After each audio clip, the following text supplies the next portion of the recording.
매일 성경 묵상을 돕는 해설 가이드입니다. 안녕하세요. 묵상 코치입니다. 함께 읽고 나눌 말씀은 욥기 5장 1절에서 27절까지 말씀입니다. 욥과 친구들의 세 차례 대화 중 엘리바스의 첫째 발언입니다. 엘리바스는 욥에게 어리석은 자같이 행동하지 말라라고 권면합니다. 또 고난받는 것을 억울해할 것이 아니라 세상을 주관하시는 하나님을 찾고 하나님께 모든 것을 의탁하라고 충고합니다. 1절에서 7절을 보겠습니다. 1절에서 7절은 죄인, 즉 무지자에게 임하는 재앙을 말합니다. 엘리바스는 욥의 항변을 어리석은 자의 헛된 부르짖음으로 감조합니다. 그의 목소리를 천상회의의 참여자 중 아무도 들어줄 사람이 없다는 것입니다. 왜냐하면 욥은 미련한 자처럼 분노하며 감정을 드러내고 있기 때문이란 것입니다. 엘리바스의 책망은 그 도가 증폭되고 있습니다. 3절에서 미련한 자의 집이 잘 되는 것을 보고 저주했다는 말은 욥의 집이 번영하다가 하나님의 저주를 받았다는 사실을 시사하는 것입니다. 4절에 미련한 자의 자식들은 구원에서 멀다라고 하는 것은 욥의 자녀의 죽음을 의미합니다. 5절에 올무가 그 재산을 향하여 입을 벌린다는 것은 욥의 재산이 몰수당했음을 가리키는 말입니다. 속속들이 욥에게 임한 재난들을 지적하는 엘리바스 앞에 욥은 그저 미련한 자로 노출되어 공격당하고 있을 뿐 아무것도 할 수 없는 상황입니다. 6절에 대한 번역은 주석가마다 의견이 분분한데 개역개정은 고난과 고생은 다 이유가 있다라는 것이고 인과응보적이라고 말하고 있는 것입니다. 본절의 흐름은 1절에서 5절에 욥을 미련한 자로 치부하고 그가 당한 재앙이 그의 미련한 처사의 결과임을 인과응보적으로 말하다가 6절과 7절에 이르러 그러나 사실상 인간 운명 자체가 고통을 타고나는 것으로 묵상하는 단계로 바뀌고 8절 이후에는 그렇게 하나님을 필연적으로 의지할 수밖에 없는 인간 실존을 부각시키는 것으로 본문이 진행되고 있습니다. 다음은 8절에서 16절입니다. 8절에서 16절은 엘리바스의 조언으로 하나님께 돌아가라입니다. 8절에서 엘리바스는 욥에게 해결을 종용하는 것이 아니라 전통적 지혜자의 신앙 위에 여호와를 경외하고 하나님을 의뢰하는 믿음의 행위에 대해 충고하고 있습니다. 왜냐하면 그 하나님은 인간 지식으로 헤아릴 수도 이해할 수도 없는 기이한 일을 행하시는 분이기 때문입니다. 그 하나님의 행사가 10절 이하의 세 가지로 소개됩니다. 첫째는 창조주로서 이 땅에 질서를 부여하시고 돌보시는 하나님을 만납니다. 비를 땅에 내리시고 물을 밭에 보내시며 둘째, 11절에서 16절을 통하여 통치자로서 사회 정의를 부여하시는 공평한 하나님을 소개합니다. 낮은 자를 높이 드시고 애곡하는 자를 일으키사 구원에 이르게 하시니라. 셋째, 18절에서 21절에서 구원자로서 모든 환난에서 구원하시고 지키시는 하나님의 은혜를 고백합니다. 기근 때, 죽음에서 전쟁 때에 칼의 위협에서 너를 구원하실 터인즉. 이렇게 지혜자 엘리바스는 고대 이스라엘이 신앙하는 여호와 하나님을 욥에게 완벽하게 소개하고 있습니다. 특히 욥이 자신의 고통스러운 상황을 하나님의 뜻으로 달게 받아 고난을 복으로 알고 인내할 때 비로소 창조주 하나님, 정의의 하나님, 그리고 궁극적으로 구원자 하나님을 만날 수 있다고 역설합니다. 그러나 본문에서 엘리바스의 하나님 이야기는 욥에게는 더 이상 유효하지 않았음을 기억해야 합니다. 창조주 하나님께서 불과 거친 바람으로 그 소유를 빼앗고 자녀들을 몰살시켰기 때문입니다. 통치자 하나님께서 마치 교활한 자를 꺾으시듯 욥을 넘어뜨리셨기 때문입니다. 구원자 하나님께서 모든 환난을 욥에게 허락하셨기 때문입니다. 욥이 엘리바스에게 소개하는 지혜자 하나님을 모르겠습니까? 그 하나님은 이제껏 알고 있었던 하나님입니다. 그러나 지금 욥이 경험하고 있는 하나님은 다릅니다. 오히려 알고 있었던 하나님으로 인하여 그의 고통의 의미는 가중됩니다. 어떻게 창조와 통치와 구원의 하나님께서 이렇게 몰인정할 수 있는가입니다. 그렇다면 이제껏 알고 있던 하나님은 잘못된 하나님일까요? 아니면 우리가 알고 있는 하나님이 다가 아니고 또 다른 하나님의 모습이 있을까요? 엘리바스가 소개하고 또 이후 친구들이 소개하는 하나님이 위대하고 훌륭할수록 욥에게는 그리고 우리들에게는 하나님에 대한 새로운 문제제기와 의문을 갖지 않을 수 없습니다. 도대체 그 하나님께서 지금 무슨 일을 하고 계신 걸까요? 욥에게 왜 이런 고통을 허락하시는 걸까요? 처절하게 고통하고 있는 욥 앞에서 완벽하게 하나님을 이야기하는 엘리바스의 모습은 어떤 면에서 역설적인 블랙 코미디를 느끼는 느낌입니다. 다음은 17절에서 27절입니다. 17절에서 27절은 하나님께 돌아간 자에게 임하는 복을 말합니다. 만약 욥이 다시금 온전한 길에 서게 된다면 어떠한 구원을 임하게 되리라 하는 예언적 선포가 담겨 있습니다. 고통 가운데 있는 욥에게 주는 소망의 말씀이 될 수 있습니다. 놀랍게도 23절은 자연과의 회복 문제를 다루고 있습니다. 들에 있는 돌이 언약을 맺는다라는 소리는 들짐승과 화목할 것이라는 구절에 비추어 해석할 수 있습니다. 목축의 위협이 되는 들짐승과 농사의 장애거리인 들의 돌이 서로 유비관계에 있기 때문입니다. 양과 소를 잡아먹는 들짐승과 화목하게 된다면 목축업의 손실이 덜어질 것이고 번영케 될 것입니다. 마찬가지로 농사의 위협거리가 되는 들의 돌과 언약을 맺게 되면 들에서 농작물의 재배 어려움이 사라지게 될 것입니다.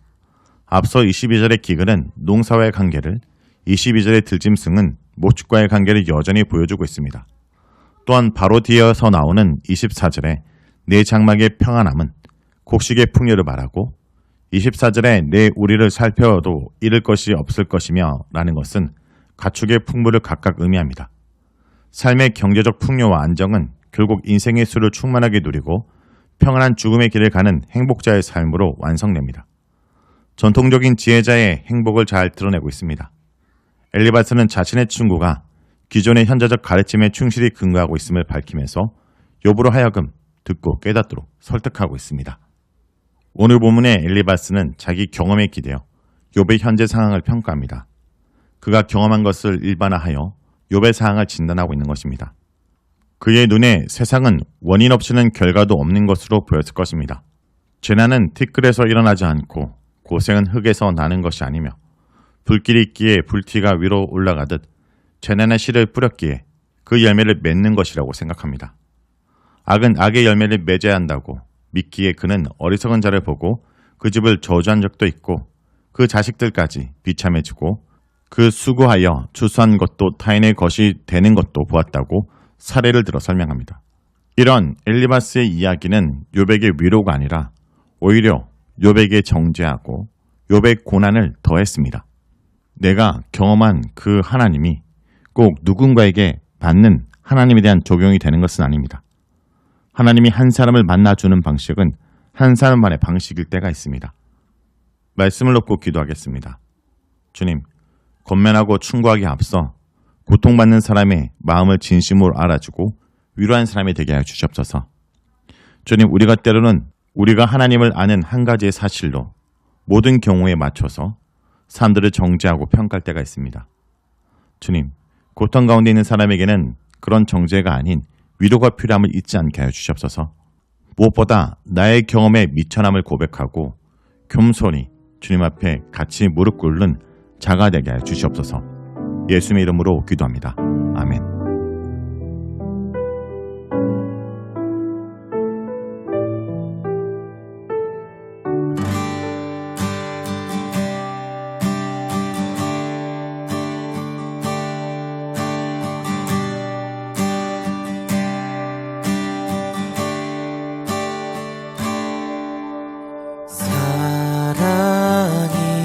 나를 부르네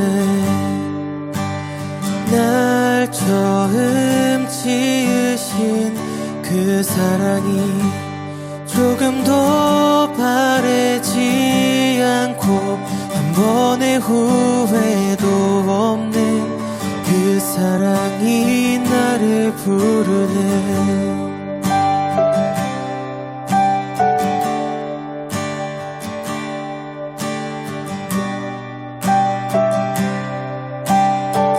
사랑이 나를 부르네. 사랑이 나를 부르네 날 처음 지으신 그 사랑이 조금도 바래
주의 품 안으로 영원한 주의 품 안으로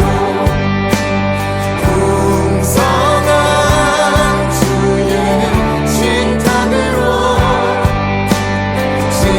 친밀한 주의 음성으로 그 사랑이 나를 부르네 그 사랑이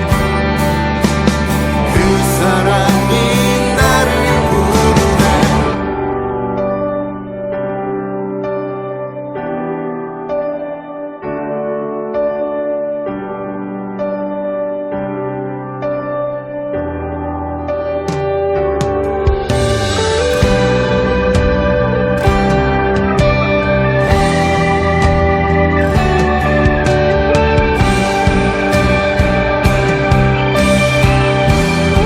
영원한 주의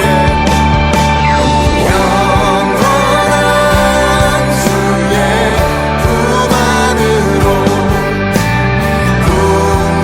풍성한 주의 신탁으로 친밀한 주의 음성으로 그 사랑이 나를 부르네 영원한 주의 영원한 주의 품 안으로 풍성한 주의 신탁으로 친밀한 주의 음성으로 그 사랑이 나를 부르네 그 사랑이